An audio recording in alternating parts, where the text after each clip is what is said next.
Fala, operacional. Boa noite. Tudo bem com vocês? Hoje, 27 de março de 2025. Mais um episódio do Fala Operacional Podcast, diretamente aqui do estúdio da Sans Filmes. Agradecer a todos vocês que estão com a gente aí. Muito obrigado. E já vamos falar, você não pode perder o grande show aí, com a apresentação da Oliveira Stories, Menos é Mais, dia 31 de maio, Menos é Mais, ala VIP, open bar, R$90, camarote individual, R$150 e front stage, R$250. Quero adquirir ingresso. Onde é que eu compro ingresso? Eu compro na Oliveira Stories, nas duas lojas, tanto na Floresta, ali na Galeria Floresta, quanto na Galeria 365. E também no Brothers e na Nossa Ótica. Procure aí o Marcelo e toda a equipe, que eles vão atender vocês com todo carinho. Também tem lá iPhone, que é especialista em iPhone e Xiaomi. Então você que quer um celular novo, presentear iPhone e Xiaomi, lá na Oliveira Stories. Também tem, vamos falar também, Rian, do Céus Pré-Concurso. O Céus Pré-Concurso, né, que está aberto aí algumas turmas. Tem a turma da Polícia Militar, né, Rian, se tu puder colocar aí o card da Polícia Militar. Foco total da Polícia Militar, a turma já está aberta, começou lá do dia 3 de março, mas está lá no Colégio Meta. Tem uma turma de tarde no Clube dos Oficiais, uma turma à noite lá no Colégio Meta e uma turma online. Tem também o da Polícia Civil, né? O da Polícia Civil, que é Sonhe em Ser PC. Também começou dia 3, né? Então, estamos com uma turma lá no Colégio Meta. E o concurso da Polícia Federal, né? Turma Agora é a Hora, lá no Colégio Meta. Procure o pessoal da Céus para concurso ali. Tem uma secretaria, lá no Colégio Meta tem uma secretaria do Céus, você vai lá, do amigo Capitão Marcos da Polícia Militar, que também faz mentoria. Se você está com dificuldade para aprender aí, faz contato aí com o Céus, faz contato com o Capitão Marcos, que ele vai fazer uma mentoria para você do seu concurso que você deseja. É um método de estudo, né? Eu, particularmente, quando eu comecei a estudar, era aquele vulgo na tora. Era só lendo as coisas, lendo. Mas, para a gente encerrar o nosso mês das mulheres, estamos aqui, nada mais, nada menos, com a grande amiga, hoje, Tenente Coronel da Polícia Militar do Estado do Acre e comandante do BPTran, Tenente Coronel Eliana Maia. Boa noite, Eliana, tudo bem? Boa noite, Kilo. Obrigado pelo convite. Eu que agradeço, minha irmã. Eu que agradeço você ter aceito nosso convite. Mostra que nosso podcast está no caminho certo, né? De trazer pessoas de relevância para contar um pouco da sua história aqui no nosso podcast. Sinta-se à vontade, viu? Não fique acanhada, não. Pode ficar à vontade. Aqui é a nossa casa. Aqui o podcast é para falar de você, não de mim. Mas, para a gente começar, me diz aí, de onde veio a Eliana Maia? Onde nasceu essa pequena, grande mulher, Eliana Maia? Então, Kilo, eu sou de família humilde, né? Nasci na zona rural. De Rio Branco? De Rio Branco. Com muitos irmãos, né? Eu tinha 7 irmãos. Tinha televisão lá, não? Não tinha, não. Era por isso. Não, minha mãe e meu pai gostavam, né? Então... Tu é a mais nova, tu é a mais velha? Eu sou a mais nova, né? Eu sou a mais nova, caçula. A mais paparicada. Exatamente. Eu acho que a que teve mais facilidades, né? Entre aspas. Sim. Porque os mais velhos, principalmente nascidos em zona rural, a vida é um pouco difícil, bem mais complicado. Então, eu sou a mais nova, né? Juntamente com a minha irmã gêmea, que eu tinha uma irmã gêmea já falecida, mas nós crescemos juntas, né? Na zona rural, vendo meus pais trabalharem diuturnamente na roça, né? E também fazendo rapaduras, caldo de cana, e essas coisas que eles traziam para a cidade para vender, para prover o sustento daquelas 8 crianças.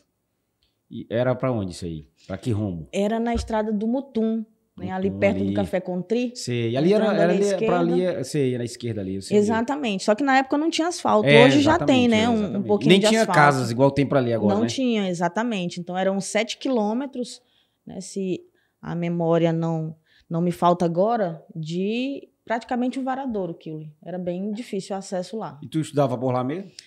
Nós estudávamos lá, né? Tinha uma escolinha a 5 quilômetros de onde nós morávamos, também com acesso em estrada de chão, né?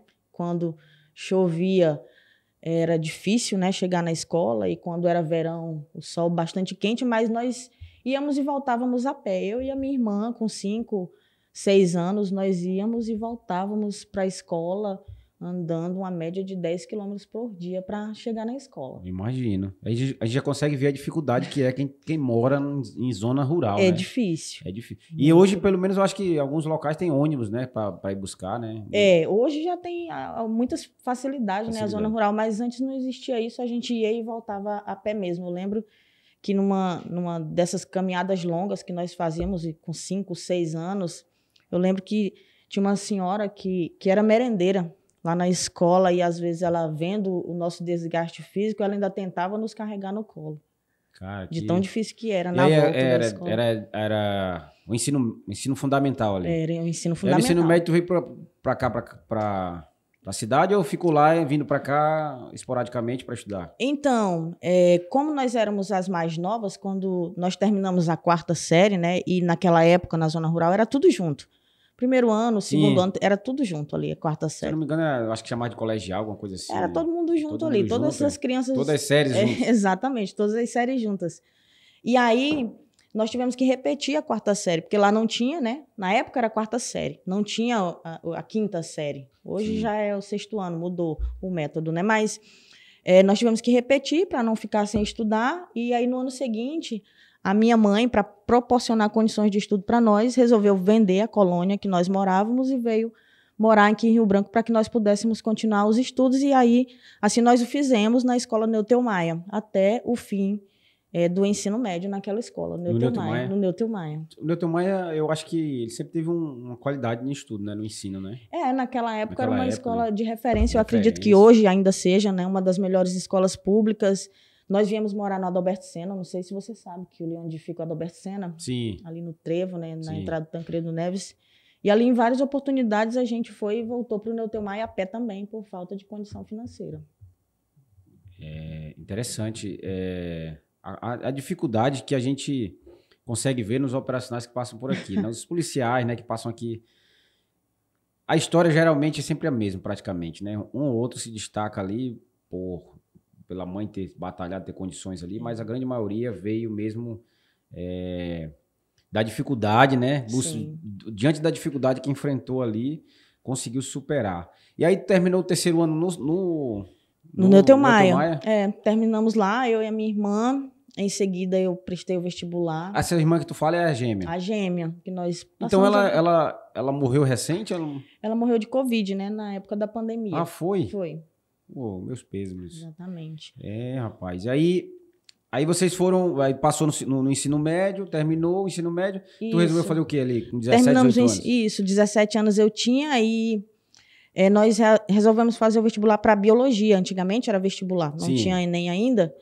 Numa época em que todo mundo se reunia no ginásio do SESI ainda para ver o resultado ser divulgado. Eu acho que você não é dessa época, né? Não sou dessa aí não. Você é novinho ainda. Eu sou mais novo um pouquinho. Então, passava na televisão no SESI? E os candidatos se reuniam no SESI para ser divulgado ali em tempo real o resultado do vestibular. E aí eu lembro que eu fui para lá, eu e minha irmã, né? Para receber o resultado do vestibular. Eu tinha 17 anos na época. E eu fiquei em 3º lugar para Ciências Biológicas, que foi o curso que eu escolhi na época. Minha irmã ficou reprovada, mas logo em seguida, no ano posterior, ela passou para Letras Espanhol. Ela concluiu o curso dela, né, em Letras Espanhol, e eu quase concluí em 4 anos o meu curso de Ciências Biológicas, né? E aí eu tinha uma bolsa de estudos, que foi praticamente o meu primeiro emprego na faculdade. E quando eu estava já no 8º período de Ciências Biológicas, que eu passei para soldado da PM. Eu tinha 18 anos? 19. 19 anos. Eu tinha 19 anos. E aí eu fiquei naquela confusão, né? Entre trancar a matrícula do curso, né, de biologia ou fazer o curso de soldados. E aí eu lembro que, na época, eu precisava muito de dinheiro e o meu pensamento sempre foi de ajudar minha mãe, né, com as despesas em casa. E aí, lembro que meus colegas e meus professores, eles diziam, não, tu vai deixar de concluir teu curso para ser soldado? né? Pra ser da polícia. Para ser da polícia e soldado, né?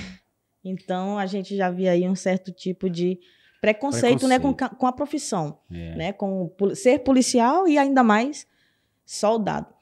Mas eu levada Qual era a tua turma? 2000, 2002? De biologia? Não, de soldado? De soldado a minha é de 2000. 2000. Exatamente, era o ano de conclusão. E o que te fez ir pra Polícia Militar? Porque tu Necessidade. tava ganhando bolsa. Mas era muito pouco, né? Era bem pouco na época. E eu já estava concluindo o curso, né? Eu sairia dali, eu ficaria sem emprego e eu queria garantir uma estabilidade, né? Um emprego para poder ter essas condições de ajudar minha mãe com as despesas de casa. Aí tu vislumbrou uma ascensão ali como soldado, Como né? soldado mesmo. E aí eu tranquei biologia, faltando apenas um período, e fui ser soldado. Fui ser soldado Como da é que foi essa Polícia Militar. experiência quando tu chegou? Então, chocante, né? Que eu ia embora. Curso de formação ali no Cefap, no antigo Cefap? Foi eu sou soldado do Cefap. Cefap. Aquele tempo era bom, hein? Exatamente. Meu curso de voluntário também foi no Cefap, do Cefap, 2004. Né? Então, mas para mim foi chocante. Embora na minha família eu já tivesse 3 irmãos policiais militares. Né? Tem 3 irmãos? 3 irmãos, todos falecidos também, mas que me motivavam, né? E que eram para mim inspiração em ser policial. Mas confesso para você que como mulher, e eu muito nova, né? Eu tinha 19 anos, foi bem chocante, né? Eu lembro que logo na primeira semana eu tive que cortar o meu cabelo na altura do pescoço e aquilo ali para mim foi um momento muito marcante da minha entrada na Polícia Militar, né? E graças a Deus eu consegui concluir o curso, né? E a partir dali eu comecei a me enganjar e gostar, né, da atividade, da profissão, ser policial militar. E depois eu voltei para a UFAC e concluí o meu curso já mais de tranquilo, ciências né? biológicas. Já mais tranquilo. E engraçado que hoje tem mulher do cabelão, né? A mulher não, aluno soldado do cabelão, que só faz o coque, né? E vai pro curso de formação, né? Assim, sim, hoje não precisa mais cortar o cabelo como antes. Muita coisa mudou, graças a Deus, né? É evolução, né? É evolução. Às vezes o que fazia sentido antes, hoje não faz mais. Isso é natural, é normal. Nós também evoluímos constantemente, exatamente. Né? E aí tu viu esse choque aí que tu teve, foi 9 meses. Tu não é daquela turma de civil e PM, não, né? Não, aquela turma é de 2002, né? Isso. E aí tu foi lotado aonde? Primeira lotação tua? Então, quando nós concluímos o curso, nós éramos 200, né? Em nossa turma. Eu fui trabalhar na Polícia Comunitária. Na época só existia 1º e 2º batalhão. Então, nós, praticamente da turma de 2000, nós fomos designados para trabalhar na Polícia Comunitária. E tinha um box na Escola Humberto Soares, lá no Bosque. Um box, eu acho que dava 1,5 m por 1,5 m, né, de largura. E lá dentro só tinha uma cadeira e um rádio, né, comunicador. Sim. E uma motocicleta. E nós trabalhávamos lá em dupla, né? E o meu primeiro serviço foi esse. Eu lembro que quem era o meu comandante, na época sargento, hoje é o Major Nobre. Né? O Nobre. O Nobre. E eu era patrulheira dele, naquela motinha lá. na motinha da Polícia Comunitária. E aí, ali tu já viu já é outra visão, né, da Polícia Militar, porque tu não estava na rua diretamente, né, nas viaturas, estava na parte comunitária, que é próximo da sociedade, né, próximo da comunidade, né? Exatamente. A gente procura conhecer os problemas, né, da comunidade, que envolvam não só o problema de segurança, mas que podem desenvolver um problema de segurança, sim, como falta de iluminação, mata-gás, né, entre outros problemas que podia mais tarde ensejar um problema de segurança pública, e aí nós reportávamos e aqueles problemas, a gente buscava solução através do comando da polícia na época para tentar minimizar os problemas que pudessem vir a acontecer. E a dona Eliana, não satisfeita, em 2003, foi? Passou por algum perreio então, esse momento que tu tava... Antes de eu falar disso, esse momento que tu passou aí de soldado, tu passou algum perreio? Assim, alguma dificuldade que tu lembre, assim, rapaz, isso aqui foi uma dificuldade que eu passei naquele momento ali de soldado. Que depois que tu virou oficial, tu falou, não, eu preciso mudar aquilo que eu passei por dificuldade. Ou não, foi tranquilo esse teu momento aí então, eu acho que tudo na vida a gente pode tirar 2 tipos de aprendizados, né? Em tudo, nada é perdido, né? Nós podemos tirar aprendizado de tudo. Então, assim, eu aprendi muito enquanto soldado, Eu tive muitas dificuldades também para me adaptar ao militarismo, que para mim era uma novidade. Quando a gente chega da vida civil ao militarismo, aquilo tudo é estranho, esquisito e parece ser desnecessário, né? Mas com o tempo a gente vai entendendo que é uma maneira de organização que faz tudo fluir muito bem, né? Não é nenhuma forma de empoderar ninguém para humilhar, de forma alguma. É uma maneira que nos faz trabalhar organizadamente e apenas isso. Dentro né? de casa a gente tem hierarquia de disciplina. Exatamente, exatamente. Eu acho que dentro da tua lá, quando tinha 7 irmãos, o pai, mãe, tinha uma hierarquia de disciplina, né? Certamente. Respeitava o mais velho, o pai falava, os demais respeitavam e assim ia. Né? Exatamente, é assim que funciona e eu tive dificuldade com isso. E também nós podemos tirar proveito de exemplos muito positivos que nós podemos ter no desempenho e nessa vivência profissional enquanto soldado.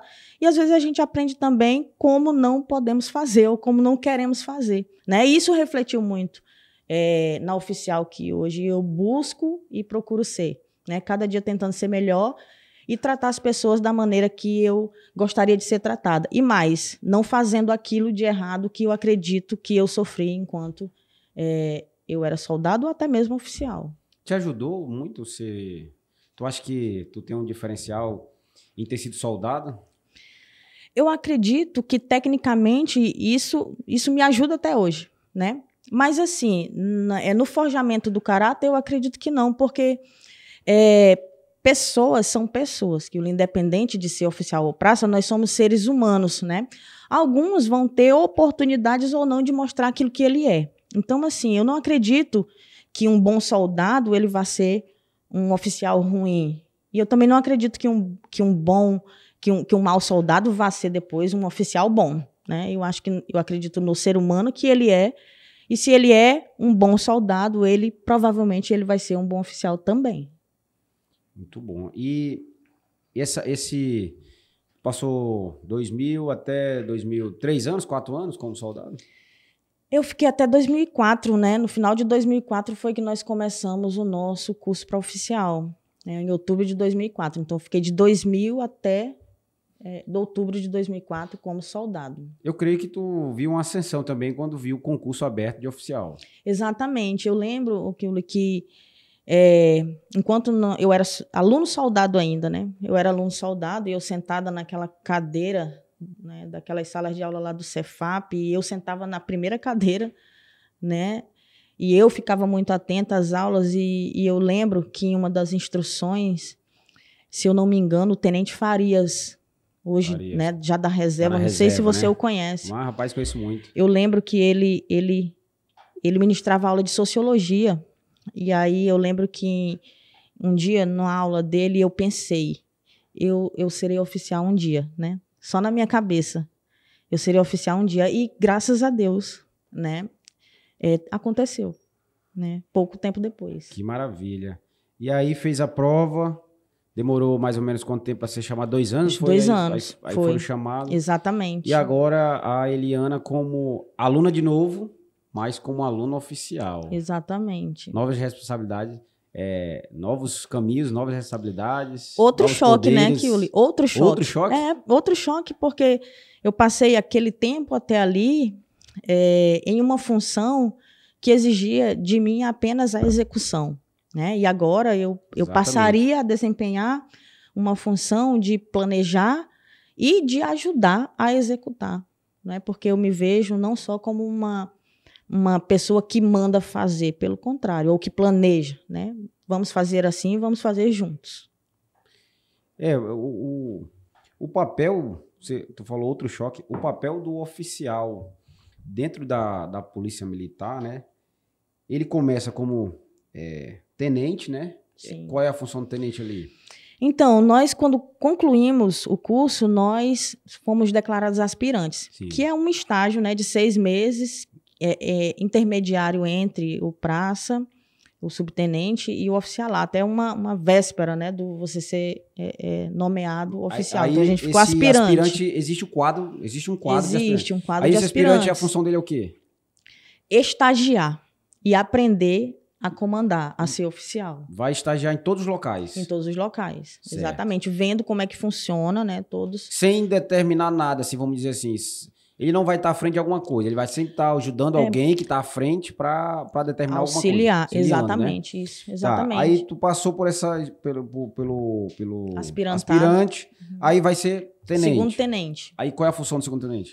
O segundo tenente depende do local que ele vai trabalhar. Eu, na época, né, eu fui como segundo tenente trabalhar na diretoria de ensino, trabalhando diretamente com o PROERD, que é o Programa Educacional de Resistência às Drogas e à Violência. Eu quis ir para lá, eu gostava muito do PROERD, até porque enquanto eu fui soldado, além da polícia comunitária, eu trabalhei também um pouco na assessoria de inteligência, trabalhei um pouco no Copom, né, na época atendendo o 190, hoje é terceirizado, mas antigamente eram as próprias policiais militares que atendiam o 190, então eu tive a oportunidade de trabalhar ali também. E depois eu, por último, trabalhei no PROERD, né? Eu era soldado do PROERD, fui instrutora do PROERD, trabalhei como soldado. Então, quando eu fui nomeada segundo tenente, eu voltei lá para o PROERD, mas na função já de coordenação do programa. Tinha o comandante, né? E tu era ali coordenadora. Era coordenadora, porque tinha um diretor, né? Que na época, se eu não me falha a memória aqui, era o coronel Anastácio. Na época ele era major. Aí, segundo tenente e primeiro tenente, qual é a missão dele aí? É análoga à do segundo tenente, né? Se ele trabalhar nos batalhões, provavelmente ele vai ser chefe. Ele vai trabalhar na viatura? Vai trabalhar na viatura também, porque além do serviço administrativo nas unidades operacionais e administrativas, a gente também tira o serviço de rua, né? Como coordenador do serviço operacional. E aí, quando se passa a capitão, aí já vai aumentando mais as responsabilidades. Tanto de gestão, com planejamento. Vai aumentando a responsabilidade. Aí vai a major e agora hoje tenente-coronel. Exatamente. Aí nesse meio tempo eu fiz algumas coisas, né? Eu lembro que logo que eu concluí o curso, o CFO, né? Que é o curso de formação de oficiais, eu lembro que eu prestei o vestibular para matemática, né? E aí eu passei em terceiro lugar também, fiz uma parte do curso de matemática. E aí não voltei para buscar o meu certificado. Não concluiu? Eu concluí, ficou faltando só as optativas e terminei que eu não voltei mais lá. Mas aí no ano seguinte eu fiz novamente, eu fiz para direito, vestibular, na época o último vestibular que teve, né, foi esse que eu fiz em 2008 ou foi 2009, se eu não me engano. E aí eu passei para direito na UFAC e aí fui estudar novamente, né? E aquilo me ajudou muito hoje também na minha função, né? Porque a nossa função ela tem uma relação muito direta e estreita, né, com as normas de direito. Então, para mim, foi muito importante também. E ao longo da tua estadia aí, tu passou um tempo na Força, tu foi para a Força. Como é que foi isso? Eu fui para a Força Nacional em 2014. Eu já era capitã. Na Copa do Mundo? Na Copa do Mundo, exatamente. Então, fez a INC? Fiz a INC em 2013 aqui, né, em setembro. E depois, no ano seguinte, eu fui para a Força Nacional para trabalhar na Copa do Mundo. Na Copa. Exatamente. E como é uma mulher naquele meio ali? Então, também é bem desafiador, Kiuli, porque nós somos uma minoria sempre, né? Em um meio que é predominantemente masculino, independente de ser da Polícia Militar ou lá na Força Nacional, é da mesma maneira. Mas as pessoas, os policiais militares, tanto do Acre quanto de outros estados, eles nos acolhem muito bem, né? E eles conseguem, pela vivência militar de cada um deles, entender a autoridade que exerce cada um na sua função, né? Então, para mim, foi desafiador, porque eu trabalhei fora do meu estado, exercendo uma função diferenciada que era na operacionalização da Copa do Mundo, né? Que estava acontecendo em Brasília, e eu fiquei lá na época, né? E quando terminou a Copa do Mundo, eu fui trabalhar no Ministério da Justiça, e ali eu fiquei alguns meses também, até ajudando. Mas pela Força? Pela Força Nacional. O cedido, né? Que chama, né? Pela Força. Exatamente.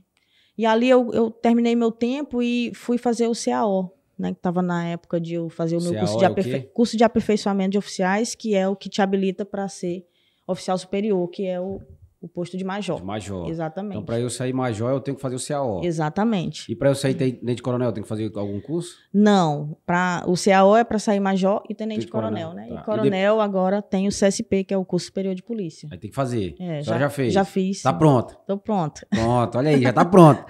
E essa experiência aí da Força Nacional conseguiu fazer um network gigante.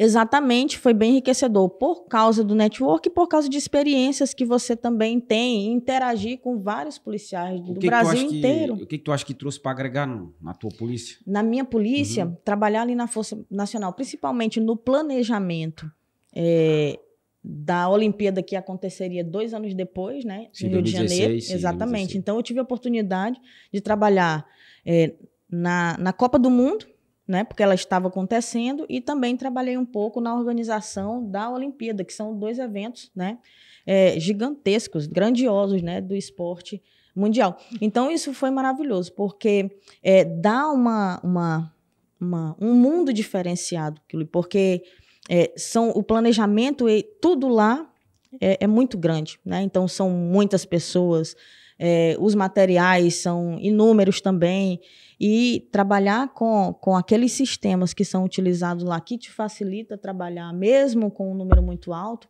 foi bastante enriquecedor para mim. Então, assim, quando eu voltei, tudo aqui pareceu um pouco mais fácil. Né? Mais fácil, né? Ficou parecendo um pouco mais fácil. Entendi. E, Rian, enquanto a Helena tomou água aí, coloca aí. Pessoal, vocês que querem ajudar aqui o nosso podcast, querem tá ajudando nosso podcast aí, vai no superchat aí, ó, esse coraçãozinho aí, ó, com esse cifrãozinho aí, clica aí, manda aí uma mensagem pra gente aí, deixa sua mensagem aqui no nosso podcast, ajude nosso podcast a chegar mais longe, compartilha esse episódio pra todo mundo, né, deixa seu likezinho aí, coloca o seu likezinho aí, e a gente agradece bastante. Falar agora da confiança, Rian, da confiança caça e pesca, um novo conceito de armas de caça e pesca no Brasil, principalmente aqui no estado do Acre, né? Você que quer ser CAC, né? Caçador, atirador e colecionador, você vai lá na Confiança, que os meninos lá estão prontos para atendê-los. Lá você encontra detector de metais, você faz parte de segurança aí, Red Dot, as armas, tem lá para você verificar a arma que você quiser, né? Preços até 23% de desconto nas Glock que ele tem lá. A G17, 19, geração 5, 17 geração 5 e G19 geração 5. Chega lá na Confiança, procura o Ed, procura os meninos que trabalham lá, que eles vão atender você perfeitamente. Valeu? Siga nossas redes sociais também, siga nosso Instagram, nosso Facebook, TikTok.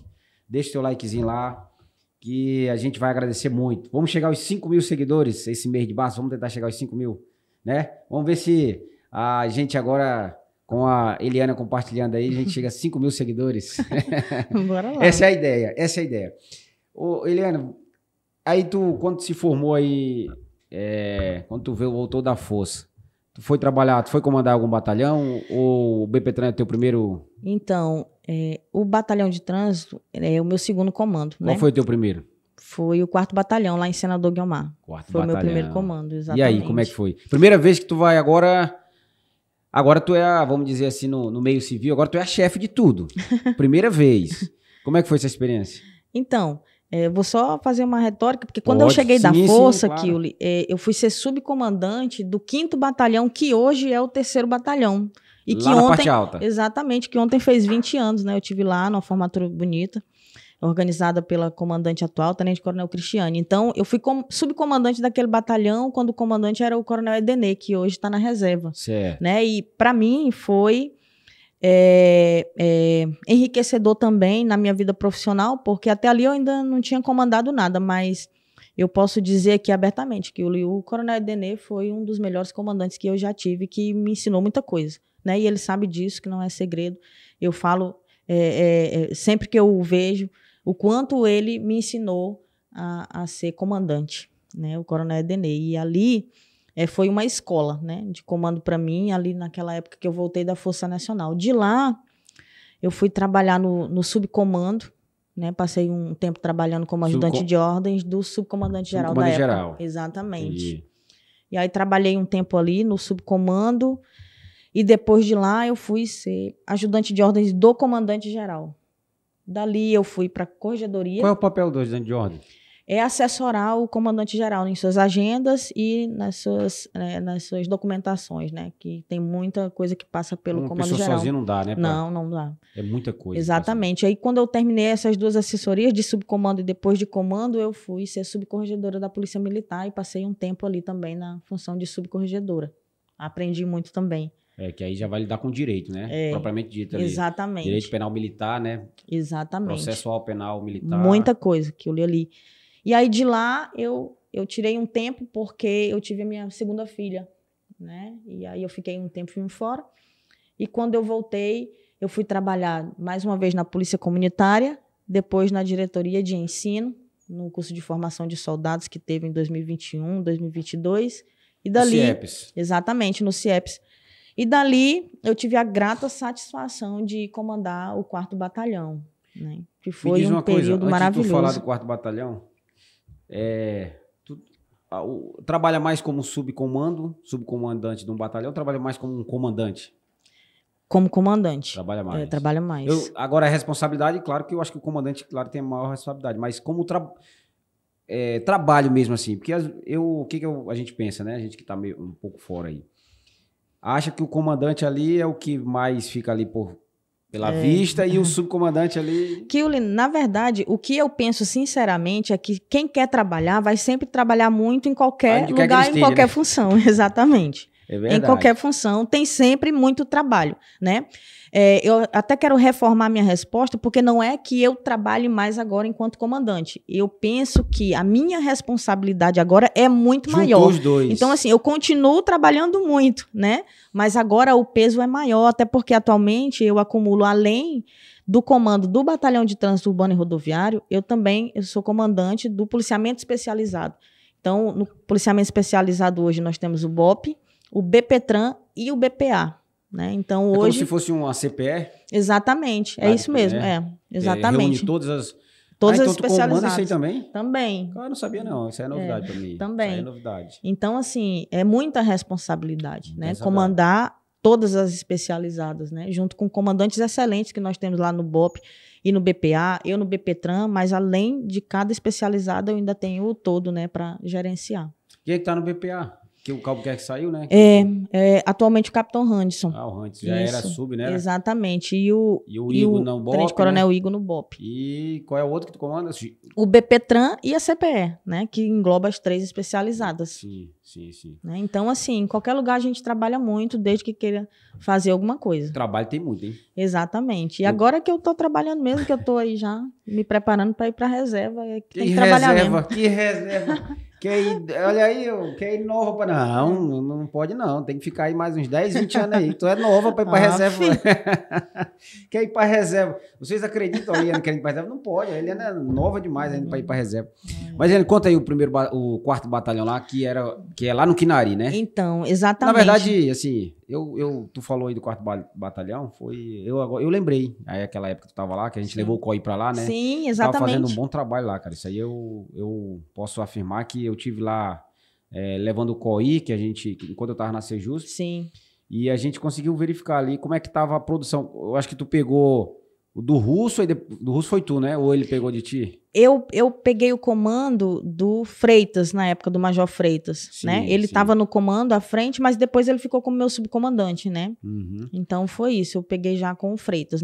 E aí, conta aí como é que foi aí a experiência. Meu Deus, foi muito marcante, positivamente na minha vida. Primeiro porque foi o meu primeiro comando, né, que eu li, comandar um batalhão daqueles, né? Quantos homens ali tem? Ali ao todo, né, tem mais de 100 homens, só que ali tem várias subunidades, né? Nós temos vários municípios agregados ao 4º Batalhão, que é Plácido de Castro, a Vila Campinas, né? Que é de Plácido, a Acrelândia, Capixaba, né? E também, Capixaba também. Capixaba também.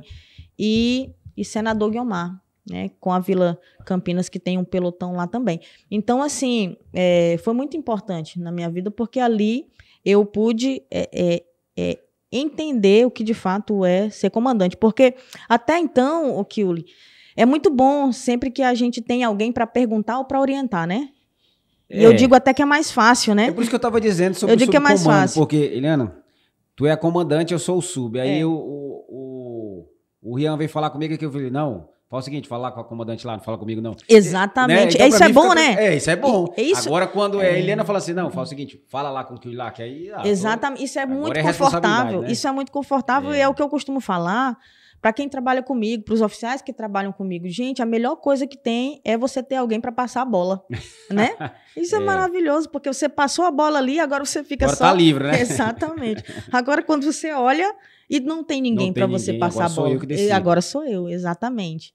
Mas lá no 4º Batalhão foi maravilhoso, porque os policiais militares do 4º Batalhão são policiais maravilhosos e muito fácil de lidar, porque são extremamente disciplinados, extremamente comprometidos com a função e com a atividade policial militar. Então, não tive dificuldade graças a esse seleto grupo que está lá hoje no 4º Batalhão e nos municípios que compõem esse batalhão. Então, foi maravilhoso. Eu fiquei 1 ano o pessoal te abraçou mesmo lá, né? Nossa, demais. Fui muito bem acolhida lá. Muito bem. E Eliana, eu sei que a gente já está em 2025, né? Fala essas coisas do século XXI e tal. Mas, assim, a gente consegue ver dificuldade... A gente não. Vocês, mulheres, conseguem ver dificuldade quando... Por exemplo, tu estava no comando. Tu conseguiu ver dificuldade perante a sociedade? Não. De chegar num local e... Não, ela é mulher, não... De modo algum. Eu acredito que essa razão é o que nos dá mais abertura, o Kiuli. Nossa, uma mulher, né? Nossa, ela é uma mulher, né? Então, assim, a mulher, ela por si só, ela tem esse aspecto de procurar desenvolver melhor uma conversa. Porque o que eu costumo dizer, Kiuli, até para os meninos, para os homens, né? E quando eu dou instrução, eu costumo falar isso também. Porque o que acontece? A mulher, ela não tem muita força física, exceto raras exceções, né? A mulher, ela tem menos força que homem, concorda? Tem algumas exceções, né? Sim. Mas, no geral, fisiologicamente, o homem, ele tem mais força, né? E eu sempre entendi isso, Kiuli. Então, assim, eu procurei desenvolver em mim a habilidade de persuadir, de conversar, não de forçar. Porque se precisar usar força, eu não tenho, né? Eu não tenho. E, geralmente, em ocorrências, homens, ele não tem, basicamente, esse problema, porque ele consegue, pela força, imobilizar. A mulher, ou ela tem muita técnica e muita força, senão, só na conversa ela consegue resolver. Graças a Deus, na minha vida profissional, e já ultrapassaram 25 anos, né, que eu tenho na polícia já, nunca tive problema com isso, em prender vários homens. Inclusive, quando eu era soldado, eu trabalhei numa patrulha que era só mulher. E nós nunca tivemos problemas em resolver ocorrências, porque nós somos favorecidos por essa habilidade de persuadir, de conversar e de convencer, né? Que eu acredito que ela faz toda uma diferença. Então, assim, por ser mulher, não só lá no 4º Batalhão, mas onde eu trabalhei, eu acredito que isso nos favorece, isso não nos prejudica. Eu conversei, teve aqui a delegada Helenice, não sei se tu conhece, a delegada Helenice, lá da DEAN, coordenadora da DEAN, e conversei semana passada com as meninas, né, com a Cirlane e com a Silvânia. Conversei com a Geisa também, do bombeiro, e assim, a Silvânia, a Cirlândia e a Helenice já me falaram aqui que quando tem uma mulher à frente, consegue dar um toque feminino no ambiente, né? Eu estive na delegacia da mulher e vi o toque feminino que a Helenice deu ali, né? Para preparar aquele ambiente ali para receber as vítimas, né? As meninas falaram que no presídio feminino tem um toque feminino lá delas que elas conseguiram mudar, né? E vocês na Polícia Militar, mesmo sendo militar, né? Porque quando a gente pensa em militarismo, em militar, a gente pensa aquele durão, aquele cara que não fala com ninguém e tal. E aí vocês como comandante, tu conseguiu dar um toque feminino lá no 4º Batalhão e hoje no BPTran também, né? Então, que eu sou suspeita, né, para falar, porque é muito difícil a gente fazer essa autoavaliação e dizer qual foi o meu diferencial aqui nesse batalhão, né? Mas, assim, eu sou muito detalhista. Eu não sei se por ser mulher, mas eu sou muito detalhista. Então, eu me preocupo até com o cheiro do ambiente. Quando tu chega no ambiente, já Tem que olha estar tudo. cheiroso. Tem que estar cheiroso. Chegar num corpo de guarda, olha tudo. Eu olho tudo. Né? A Excelente. limpeza, o cheiro, o aspecto da tinta, né? Bom, Eu isso é olho bom. tudo. Então, assim, eu busco ter esse olhar de conforto, né, e de beleza para o ambiente que eu estou trabalhando, não só por mim, mas por todos que trabalham comigo, né? E esse ambiente de união, de concórdia, de harmonia, que eu acho que isso é essencial. É essencial a gente poder conviver bem, mesmo com as diferenças. Tem muitas, né? Demais, Muitas, ninguém é igual, né, não, Kiuli? ninguém. Nem às vezes a gente se olha no espelho e não se aguenta, né? Então, assim, isso é normal. É normal. Mas como que a gente consegue driblar isso? Entendendo que cada um tem seus problemas e um dia não vai estar muito bem, no outro dia vai estar melhor, né? Mas oferecendo sempre uma mão amiga e procurando compreender, né? Cada um, para que a gente possa juntos passar por aquela fase. É importante. E depois que tu saiu lá do 4º Batalhão, tu foi pro BPTran. Então, exatamente. Aí já foi outra surpresa para mim, né? Na minha vida profissional, porque eu não esperava. Eu vou te fazer uma pergunta, tu responde se tu quiser, mas foi porque tu saiu do quarto ou foi porque é coisa de gestão mesmo, troca daqui para lá, troca daqui para cá? Ou tu saiu porque não, eu quero sair, se pudesse tirar, eu quero sair. O Kiuli, eu não tenho esse histórico de ter querido sair de algum lugar. Sim. Então, eu sempre fui... É gestão, então. É gestão. Eu preciso dela aqui, nesse lugar. Isso, exatamente. E eu sempre fui de bom grado para onde determinavam que eu fosse. E assim foi no Batalhão de Trânsito também. Eu só estava há 1 ano, né, no 4º Batalhão. Né? Mas eu entendi como um elogio, como uma lisonja, essa designação de ser comandante de um batalhão de policiamento especializado, que é o BPTran. E eu fiquei muito feliz quando eu fui para lá e eu estou muito feliz lá também. Eu trabalhei na Ciatran, sabe, na época, Sei. né? Trabalhei, passei 1 ano e pouco lá, era o coronel... como é o esposo da Tenente Débora, que era... Coronel Espíndola. Era major, né? O Major Espíndola. A gente tinha um time lá... E tu ainda vem dizer que é novo, hein? Que tu é velho também. Tinha um time lá, todos os aniversários da PM a gente era campeão lá, né? E aí trabalhei com o Edivan, que eu acho que o Edivan já tá na reserva? Não, né? Edivan? Sim, Coronel Edivan? Não, ele é diretor de planejamento. Tá, eu trabalhei com o Edivan lá, tinha acabado de chegar do curso de vocês, né? Sim. E trabalhei com o Russo também. Olha aí. E subcomando lá, não lembro agora, não sei se era o Coronel Negreiros à época. Sei que depois foi o Coronel Oliveira, o subcomando. Eu lembro que a época da Ciatran já era essa família. Uma família que abraçava. Sexta-feira, eu não sei se ainda tem lá, porque eu nunca mais, muitos anos mesmo que eu não entro na Ciatran, no BPTran, né? Sim. Muito tempo que eu não entro lá, mas tinha a cozinha lá. Sim. Na sexta-feira, a gente almoçava ali naquela cozinha ali, todo mundo junto. Cara, eu achava muito legal, muito legal. Chegava os meninos cedo, né, para pegar as motos e saíam 8 horas, se não me engano, 7h30, 8 horas para a cidade. Enquanto a gente ficava ali fazendo o serviço burocrático, e depois os meninos chegavam ali 11h30, meio-dia, para almoçar todo mundo ali. Cara, eu achava muito legal, era uma família. Exatamente. No dia de jogos, né? Eu acho que talvez seja isso que deu, que era o segredo. No dia de jogos ali no Cefap, que a maioria era ali no Cefap, a galera do BP, da Ciatran, ia todo mundo para lá, ficava torcendo, gritando e tudo, acabava, ia para um determinado local ali. Confraternizado. Comandado pelo major, ele comandava as manifestações, as confraternizações ali. Então, assim, eu via a Ciatran como uma família. Tanto é que eu passei, eu acho que 1 ano e meio lá, até eu sair da Polícia Militar lá na Ciatran. Eu gostei muito da Ciatran. Coisa boa. Trabalhei na Expo Acre de 2000 e... acho que foi 2007, na Expo Acre 2007, que... Fiquei em pé ali no Trimania ali, que era aquele momento que para ali aquela pista fica em mão dupla, né? E a outra fica só da cavalgada, né? Trabalhei ali, eu ficava em pé ali para parar o trânsito e o trânsito entrar, acho que é o único local que entra pro 15 ali na época, né? Então, assim, a Ciatran pra mim, eu não sei se os meninos estão lá ainda, acho que não, né? A maioria ali eu acho que já saiu. Mas o povo ali era bastante unido, né?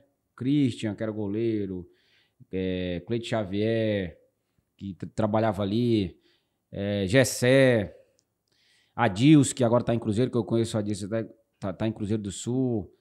O Sérgio Paiva. Sim. É esses meninos aí da bola aí, que jogam bola aí hoje. Exatamente, o Sérgio ainda está por lá. E você é convidado, então, agora para visitar o nosso batalhão e ver que lá hoje nós fizemos um móvel, né, de exposição de todos os troféus que foram conquistados pelo BPTran e pela Ciatran na época, Foi né? bem, foi. Tá bem bonito lá. Tem alguns que a gente ganhou ali. Exatamente, vá lá rememorar suas conquistas pelo BPTran. Eu vou, no dia que eu estiver aqui, eu vou viajar agora, mas quando eu voltar, eu vou lá. Vai lá e toma um café conosco, que todo dia nós temos o nosso café da manhã ali. Sempre teve, todo mundo junto. Sempre teve, todo mundo junto, exatamente. Né? E o ônibus para ir para Tucandeiro só saía depois do café ali. Sim. Cara, eu via, não é puxando o saco não, mas eu trabalhei no 2º Batalhão também. Também um local muito bom, na época era Coronel, era Major, né? Na época, Coronel Margarete era comandante lá, e depois o Major Jauri, que já faleceu, né? Sim. Também era uma família, mas eu vi que a Ciatran abraçava mais. A 2º Batalhão era uma família, até falei pro Russo também, era uma família, mas a Ciatran abraçava mais. Eu não sei, talvez, eu acredito que não, porque tá dizendo que tá do mesmo jeito, que era pelo comandante. Na época eu achava que era, papai, se o Major sair daqui, acaba isso aqui, né? Porque era o Spínola, porque ele sempre gostou de esporte, né? Sempre gostou de futebol.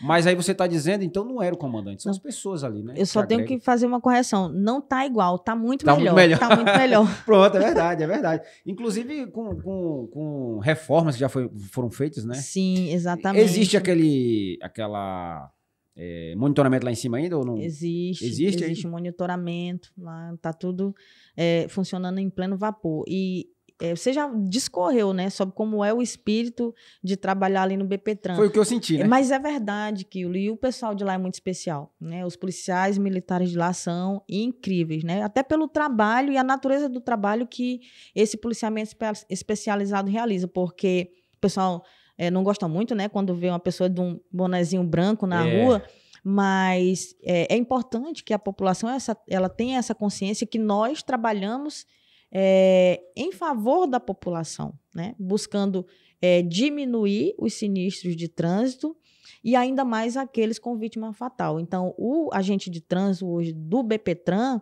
ele tem essa missão de salvaguardar vidas, né? Infelizmente, algumas pessoas deturpam a função do agente de trânsito, mas a nossa função primordial é educar e salvaguardar vidas, mesmo nas operações de fiscalização, que não deixa de ser educativa também. É o Anderson Castro. Ele veio aqui e falou isso, porque as pessoas também, quando foi uma coisa nova, eu lembro que na época que eu trabalhava lá, só quem fazia essa fiscalização era a Polícia Militar, Sim. né? Botava o bonozinho branco, aquele colete e ia para as ruas. E achava, só vem para multar e tal. Aí o Castro veio aqui, ele falou que quando eles começaram também, né, que já é uma coisa nova. Quem é vocês para estar multando? Quem faz isso é a PM, né? E ele disse que a sociedade acha que aquilo ali só é para multar. Não é só verdade. É para reprimir. Cara, se tem tudo isso aí, todo esse suporte, PM, Detran e RBTrans, e a gente ainda tem quantidade de acidente que tem. Exatamente. Por falta de consciência mesmo do motorista, né? Exatamente. Por imprudência dele. Imagina se a gente não tivesse nada disso. Exatamente. Hoje o Detran ele é um grande parceiro, né, do BPTran. Hoje todas as nossas operações de policiamento de trânsito são em parceria com o Detran, tanto educativas como também de fiscalização. A Tainara deu um boom também naquele... Exatamente. Então, assim, tá tudo, graças a Deus, e essa parceria funcionando como deve ser. Nós realizamos mensalmente mais de 60 operações educativas e de fiscalização, concitando a toda a população a nos ajudar, né? Porque nós precisamos da consciência de cada condutor, né? Seja motociclista, condutor de veículo automotor, ciclista, pedestre, né? Para que nós possamos juntos fazer a segurança viária como ela deve acontecer, né? E não como arma. Né? Sim, que, sim. infelizmente é o que acontece, e tem muitas vítimas, né, dessas irresponsabilidades. Então, de fato, o objetivo não é arrecadar dinheiro, o objetivo é trazer mudança de pensamento e mudança de comportamento. Bom seria se não tivesse que emitir nenhuma multa, né? Seria ótimo, porque o policial do BPTran, ele não sai para a rua para preencher autos de infração. Ele sai para salvaguardar vidas. E seria ótimo Eu acho que o próprio agente de trânsito, para ele, seria ótimo se ele não precisasse nem usar caneta para nada, né? Mas, infelizmente, no meio da sociedade, tem uns ou outros que insistem em infringir a legislação que está imposta, e nós sabemos que nós temos que cumpri-la, né? E, infelizmente, concorrem maledicentemente para deturpar a função do BPTran e dos agentes de trânsito do Detran também. O universo é muito grande, né? Exatamente. Porque as pessoas, como a gente falou aqui, não são iguais. Não são. A gente tem, às vezes, não, eu tomei aqui 2 aqui, eu vou daqui para casa, eu consigo dirigir. Aí acontece um acidente, vai lá o problema.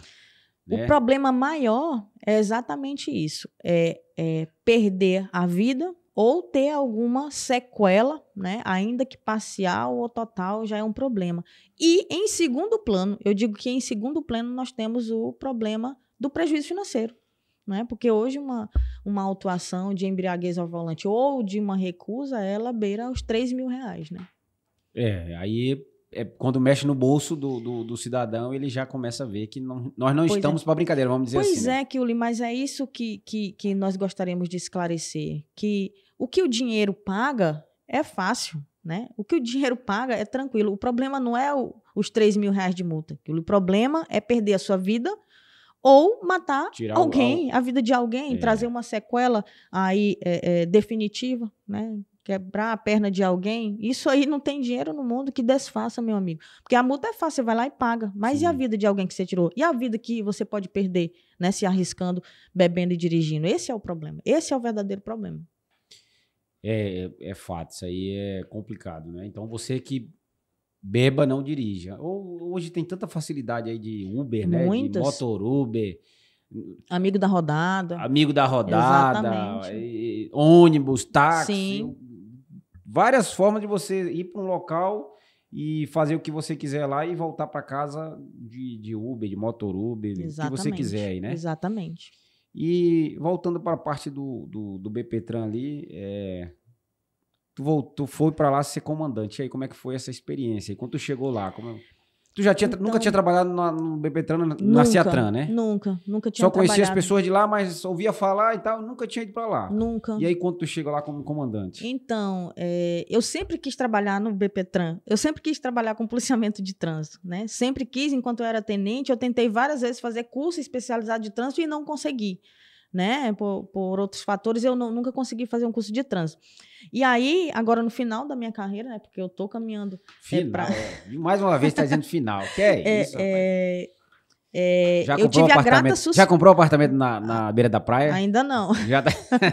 E aí eu tive a grata surpresa, né? De comandar esse batalhão incrível, porque está sendo para mim de um aprendizado incrível e de um enriquecimento pessoal, emocional maravilhoso, né? Então, assim, tenho feito muitas amizades ali e conhecido os problemas do batalhão e estou me esforçando para tentar ajudar o máximo possível. É lógico que não vai chegar a um estágio em que nada mais precise ser feito, né? Que isso não existe. Não existe. O próximo comandante vai ter sempre o que fazer, né? Sim. E assim vai ser sempre, né? Há sempre o que fazer.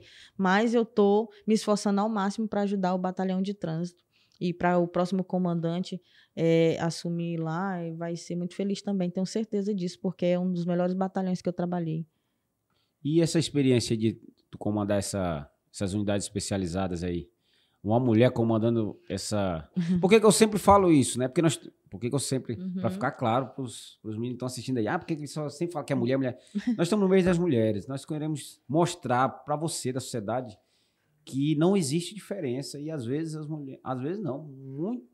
Está muito superior que a gente, homens. A mulher conseguir fazer as coisas, transformar o ambiente, fazer o ambiente melhor. E... Por isso que, às vezes, quando eu estou conversando aqui com uma convidada que é do sexo feminino, eu sempre faço esse tipo de pergunta, né? Como é que é a mulher? Porque no mundo policial, o mundo machista, né? Que é predominantemente só homens, né?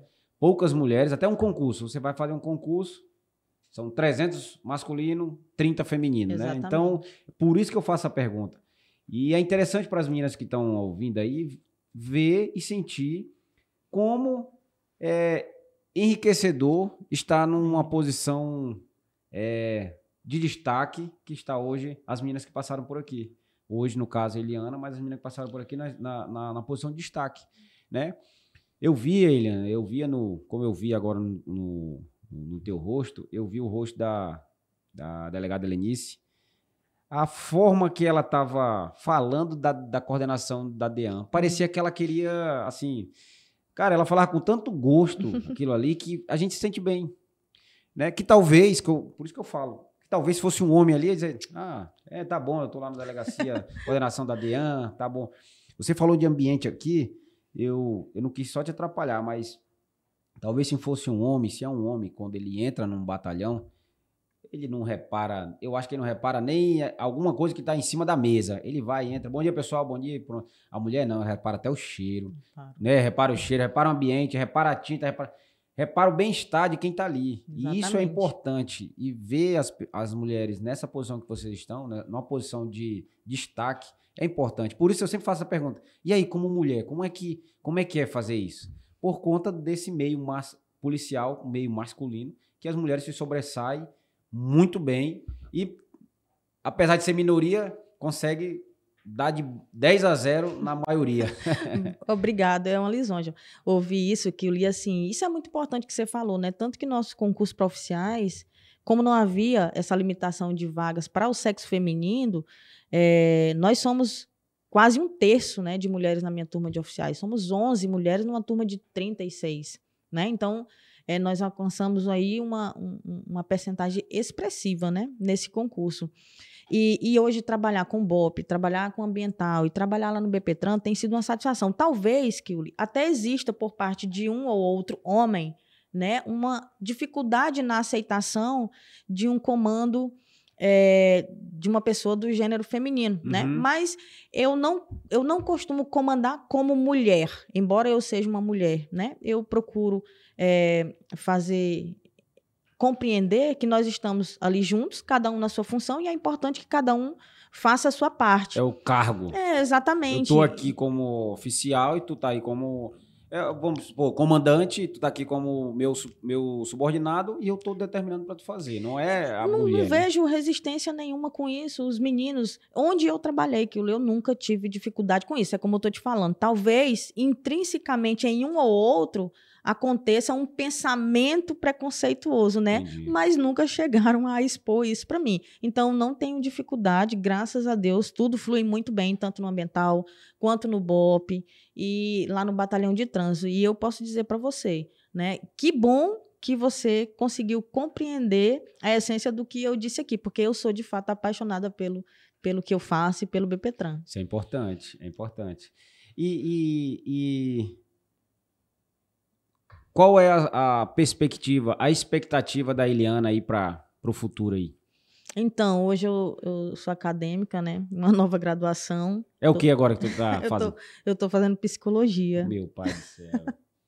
Eu tô fazendo psicologia, já me preparando, né, para esse... Depois, né, de eu não mais trabalhar ativamente na polícia. Você vive uma rotina, né? Você vai largar essa rotina, né? Então, tenho 2 filhas também, né, que eu li. E você sabe, você tem filhos também, e sabe que eles requerem muito tempo, né, nosso. Então, assim, eu acho que não vai me sobrar tempo depois que eu estiver na reserva. E a mulher trabalha muito mais, né? E pensa que, não, só trabalha aqui no BPTran. Não, quando chega em casa que trabalha bbastante também, né? Então, também, né? Mas eu não gosto de trabalhar mais do que homem, não. Lá em casa trabalha todo mundo igual, porque... É dividida. É tudo dividido. Mas aí a expectativa para se aposentar aí, como é que tá? Tu tá dizendo, tu tem quantos anos já de caserna? 25 anos e alguns meses, né? Eu tô no meu pedágio. Né? Só esperando concluir essa parte aí para eu ter o meu direito Pensa não, né? Tá esperando o oficialato coronel? Porque eu sei que pelo que eu sei, ou é governador, ou é governador, né? É o governador que indica, né? Na lei, né? Eu sou muito tranquila, com relação a isso, porque a minha história na corporação sempre foi tranquila, né? De não ficar buscando outros recursos, outras Tudo coisas. naturalmente. Tudo foi natural. E todas as minhas promoções, elas foram por antiguidade, né? Todas as minhas promoções foram por antiguidade. Não teve nenhuma por merecimento, né? E essa última, ela é por merecimento. Então, assim, eu confio muito nos propósitos de Deus para a vida de cada um. O que é para ser, vai ser. E o que não é para ser, não vai ser. Então, eu sou muito tranquila e equilibrada com relação a isso. Já tá na psicologia, né? Eu tento. Mas é importante, eu desejo sorte para você, vou torcer para você chegar a esse posto de oficialato, que é importante, né? Não tô falando financeiramente, mas a conclusão de uma linda carreira, né? É uma coroação, né? Conclusão de uma linda carreira que Verdade. começou no ano de 2000 e vamos supor que conclui esse ano com uma coroação, dizer assim, pô, consegui. É como se o quadro oficial, como se eu acho que o quadro de soldado, de praça, chegar, vamos dizer, a capitão, né? Eu acho que é até capitão, né? O de praças? Sim, até capitão, até Vai até major. tenente-coronel, né? Também? Sim. Que eu lembro que na época era só até capitão. Mas a legislação mudou, sim. Então sim. Melhorou. Mas aí eu acho que já é meio complicado o praça chegar até tenente-coronel por conta dos anos. Mas enfim. Mas eu estou dizendo que é uma coroação de anos de trabalho dedicado à Polícia Militar, né? Que você, certeza absoluta que você se dedicou esses 25 anos na Polícia Militar. Sim. Então é uma coroação de anos de trabalho você ser promovida, né? E desejo sorte para você, que Deus te abençoe para que você consiga esse momento que você deseja.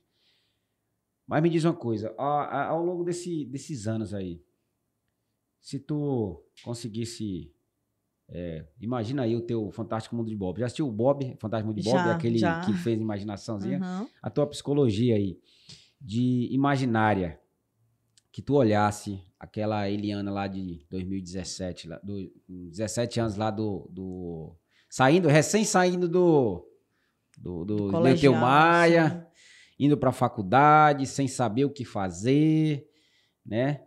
E aquela que entrou na faculdade para ciências biológicas, né? Isso. Que é o curso de biologia. Sim. E aí vamos supor que tu estivesse andando aí, tu encontrasse aquela Eliana frente a frente com ela. O que tu falaria para aquela Eliana ali? Eu diria para ela que ela estava no rumo certo. Mesmo sem ela saber? Sim. Achando que estava errado? Exatamente. Porque hoje eu sou muito feliz, né? De chegar onde eu cheguei. Porque eu tenho um histórico de muita dificuldade, né? Desde a infância. Então, assim, para mim, chegar onde eu cheguei é espetacular, né? Eu nunca pensei na minha vida, quando eu era criança, de eu conseguir dirigir um carro, né? Hoje eu sei dirigir um carro e meu sonho era dirigir um carro de polícia. E eu comprei um carro. Para muita gente isso pode não ser nada, né? Mas para mim, que eu consigo me recordar perfeitamente do dia que eu estava lá naquela colônia, né, com 4 ou 5 anos, andando para aquela escola, num sol causticante, meu amigo, para mim é uma vitória que você não tem noção. Entendi. Continue, né? Você ia falar para ela? Exatamente, continue que vai dar certo. É por isso que eu falo, até para as minhas filhas, sabe? E para as pessoas, né, que convivem mais perto de mim. Estude que dá certo. Não desista, que vai dar certo. Eu sei que as filhas não têm mais a dificuldade que tu tinha. Não tem. Mas a cobrança é dobrada, hein?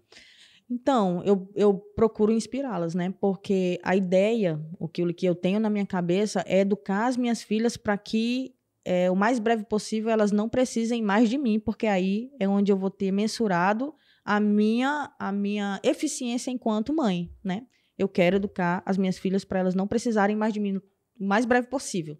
Que elas tenham o emprego dela, que elas tenham a casa dela, que elas tenham as condições financeiras dela para não mais ficar recorrendo à mãe, né? É aí que eu vou saber se eu dei certo como mãe também.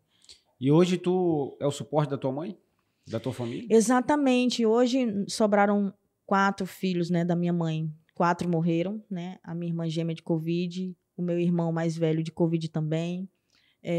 Tive um irmão que praticou o suicídio, esse trabalhava na penal. E o meu outro irmão, que era o P. Andrade, eu imagino que você deva ter visto na época. Sim. Que ele foi assassinado dentro do quartel. Mesmo. Né? Então, hoje... Um grande amigo, assim, que a gente... Eu conheci, né? E, assim, a gente era um cara bastante... Todo mundo se dava com todo mundo, né? Verdade. Se dava com todo mundo Sim. e foi um choque para muita gente aquilo que aconteceu. Exatamente. É ainda hoje, né? Para É. nós, da família. E hoje sobraram 4 irmãs, né? Eu e mais 3 irmãs que estamos cuidando da minha mãe, hoje já com 86 anos. Então, ela requer um cuidado, né? Teve muitos traumas. O teu pai e a não é gente mais fica vivo? por perto. Não, meu pai não é mais vivo. E hoje só sua mãe. Exatamente. E aí hoje é o suporte dela. Exatamente. Eu e as minhas irmãs. Família unida. Tentamos, né? Normal. Conviver com as diferenças. Com certeza. Maravilha. Cara, que legal. É importante a gente conhecer um pouco da tua história, um pouco da tua trajetória, né? Esses anos aí que tu tá dentro da Polícia Militar. E antes da gente terminar, como é que está, como é que é, né? Já que nós estamos no mês da mulher, né? Nada melhor que você que tá no meio, falar pra gente como está sendo e como está se desenvolvendo o trabalho da Coronel. Assim, uma mulher lá na... Vocês ficaram felizes demais, né? Porque é a primeira vez que isso aconteceu na história, né? Uma mulher lá como comandante-geral. Cara, isso deve ser um orgulho demais para você, né? Demais, demais. Ainda mais que uma mulher e uma mulher da minha turma, né? De oficiais. Então, é como se fosse comigo. Eu fiquei muito feliz, né? Quando a Coronel Marta, ela assumiu o comando da corporação, por ser mulher, por ser da minha turma, por me sentir muito bem representada, uma mulher inteligente, coerente, tranquila, com discernimento, com muita sabedoria. Eu tenho certeza que ela já está fazendo um bom comando e ela vai deixar a história da Polícia Militar marcada positivamente. Na história ela já está, né? Exatamente. Na história ela já está como primeira mulher comandante. E ela merece muito. Exatamente. É como você disse, né? A tua trajetória de vida sempre foi muita dificuldade, né? Mas agora, quando você vai se acender a Coronel Full, né? Que chama ou fechado? Fechado, né? Isso. E aí vai fechar também sua trajetória aí de lutas, porque, querendo ou não, você também merece. Pela sua história, pelo contexto da vida que você teve, pela sua família, né? Pelos seus familiares, pelos amigos, né? Hoje você merece fechar esse ciclo da sua vida com o cargo mais alto da sua instituição. Espero que você... Peço a Deus que você feche isso aí. Também você vai ser igual a Marta lá, né? Que você vai ser também Você se sentiu representada. Sim. Muitas vão se sentir representadas quando você chegar aí ao final. Onde muitos morrem novos, né? Sim. Numa carreira onde muitos morrem novos. Infelizmente. Você está se aposentando, conseguindo se aposentar. Né? E fechando no ápice, né? É a coroação. Mas te agradeço pela tua vinda aqui. Foi um papo excelente. Eu particularmente conheci um pouco da tua vida, né? Isso é importante para que as pessoas, a sociedade conheçam, né? Quem é um pouco da... Eu sei que tu vai muito em entrevista, muito em jornal por aí, é só para falar do BPTran. Ou então, se tu estiver num batalhão, do batalhão. Não, aqui hoje tu falou de você. Quem é, se desfez, tirou essa farda aí, se desfez de policial militar e falou da Eliana, né? Verdade. Depois colocou a farda de novo e agora falou da Tenente Coronel Eliana. Então eu te agradeço pela oportunidade de ter nos dado aqui. Eu já acho que seria legal... a gente fazer um episódio, se ao longo desse ano aí, se a senhora não se aposentar, até junho, a gente marcar uma data e a gente falar sobre o trânsito. Vamos, né? Ótimo. A gente chama a Tainara, Sim.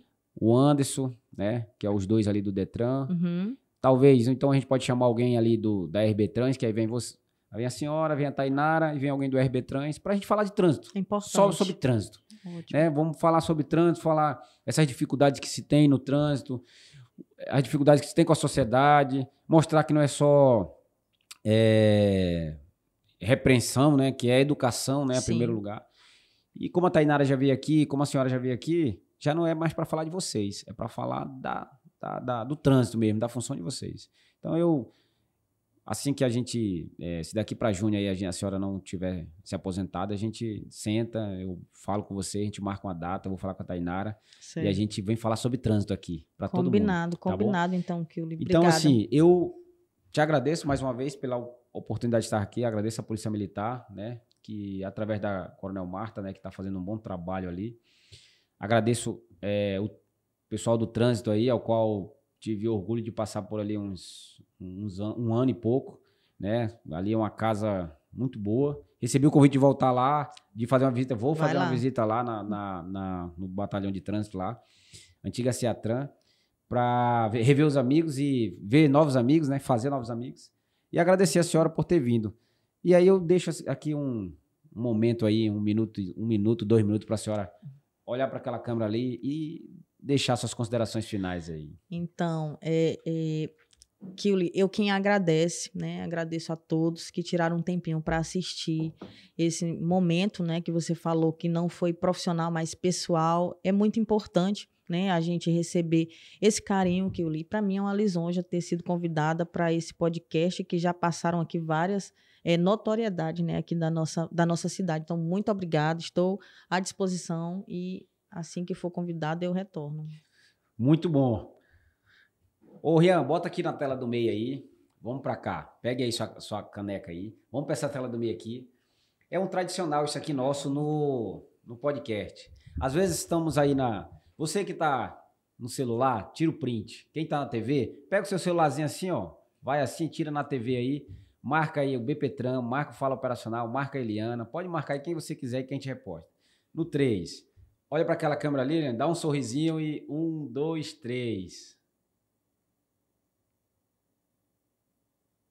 Muito bom, muito obrigado. Boa noite a todos. Até a próxima quinta-feira, se Deus quiser. Obrigado, Sans Filmes. Obrigado, Rian, por estar nos ajudando aqui. Obrigado, Sans Filmes. Obrigado a todos vocês que estão com a gente. Até a próxima, se Deus quiser. Valeu!